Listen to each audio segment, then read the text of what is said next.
My RV mechanic came out today to replace my Dometic penguin off the roof, and I was impressed with this machine he uses.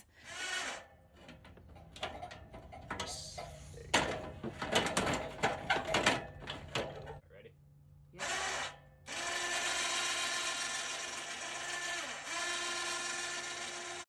Yeah, it's a little loud and annoying sound-wise, but oh my gosh, what a lifesaver.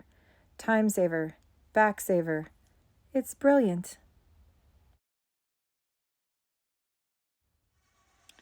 He's managed to attach a piece of the ladder with a pulley system and a winch that's hooked up to a small 9-volt battery, and then a little handle with up and down buttons to control the winch.